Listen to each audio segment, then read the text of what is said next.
लिखा है। वृंदावन की पावन धरती पर सुबह का दिव्य समय था।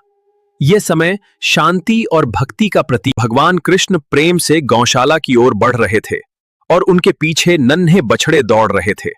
अत्यंत सुंदर दृश्य है। उन्होंने सबसे पहले गौ माता के लिए जल की व्यवस्था की और उनकी सेवा में अपना पूरा ध्यान लगाकर उन्हें तृप्त किया। कृष्ण जी एक एक गाय को अपने हाथों से पानी पिला रहे थे और हर जीव के प्रति उनका प्रेम असीम था।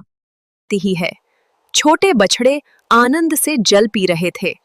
प्रकृति की गोद में यह दृश्य अत्यंत सुखद। फिर कान्हा प्रेम से हरा चारा खिलाने लगे और धीरे धीरे गायें भी उनके पास आने लगीं, जो एक बहुत ही सुंदर दृश्य था।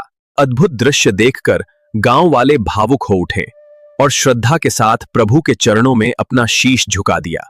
एक बालक ने विनम्रता से पूछा, हे कान्हा, आप स्वयं भगवान होकर भी यह सेवा क्यों करते हैं?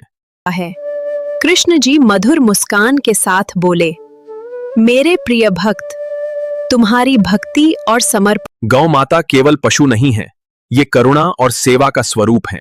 हमें इनकी रक्षा और प्रेम के साथ सेवा करनी चाहिए। जो प्यासे जीव को पानी पिलाता है, उसे अनंत पुण्य की प्राप्ति होती है और उसका जीवन प्रेम से भर जाता है। वो सीधे मेरे हृदय तक पहुंचता है और प्रेम के माध्यम से सभी जीवों को अपनी दिव्य उपस्थिति का अनुभव कराता है। जहां पानी न हो, वहां जल का पात्र रखो, ताकि प्यासे जीव को आश्रय मिले और जीवन की रक्षा हो सके। गर्मी में गौ माता के लिए छाया की व्यवस्था करो, ताकि उन्हें चिलचिलाती धूप से राहत मिल सके और वे सुख से रह सकें। और प्रेम से हरा चारा खिलाओ और यह गौ सेवा का आनंद लो, क्योंकि प्रेम ही जीवन का सबसे बड़ा आधार है। प्रभु, यदि कोई गरीब हो तो सेवा कैसे करें? क्या आप मुझे बता सकते हैं कि सेवा का सही मार्ग क्या है? कृष्ण जी प्रेम से बोले, सब कुछ प्रेम का ही विस्तार है और प्रेम ही इस जीवन का सबसे बड़ा सत्य है। सेवा केवल धन से नहीं होती, बल्कि यह शुद्ध मन और सच्ची भावना के साथ किए गए प्रेमपूर्ण कार्यों से भी संभव है। जिसके मन में दया है, वही मेरा सच्चा भक्त है। सेवा ही ईश्वर की यदि स्वयं सेवा न कर सको तो दूसरों को प्रेरित करो। यह ही जीवन का सबसे बड़ा और श्रेष्ठ मार्ग है। जो गौ माता की रक्षा करेगा, वो हमेशा सुख और शांति के मार्ग पर चलता रहेगा और सदा मेरा आशीर्वाद उसके साथ होगा। जो उन्हें पानी और चारा खिलाएगा, वही इस लोक में सच्चा सुख और शांति का आशीर्वाद हमेशा के लिए प्राप्त करेगा। उसे मैं अपने धाम में स्थान दूंगा, क्योंकि वे मेरे प्रति अनन्य भक्ति रखते हैं और सदैव मेरा ही स्मरण करते हैं। यह सुनकर पूरा गांव सेवा में लग गया और सभी लोग भक्ति भाव के साथ इस पवित्र कार्य में समर्पित हो गए। हर रास्ते पर पानी की व्यवस्था होने लगी है और प्यासे मुसाफिरों की सेवा के लिए यह पुनीत कार्य आरंभ किया गया है।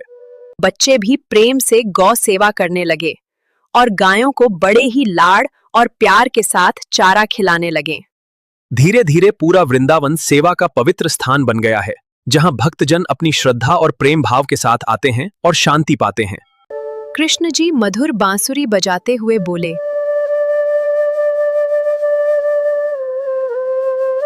धरती पर सबसे बड़ा धर्म दया है और यह भाव हर जीव के प्रति होना चाहिए जो इस संसार में वास करता है।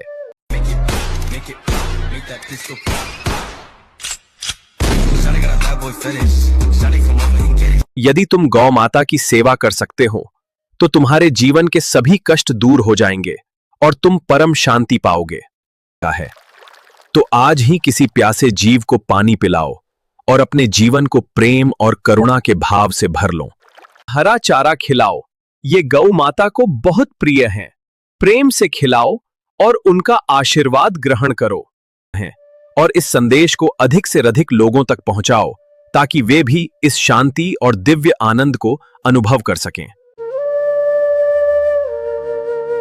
ताकि हर प्यासे जीव तक सेवा पहुंच सके। राधे राधे राधे।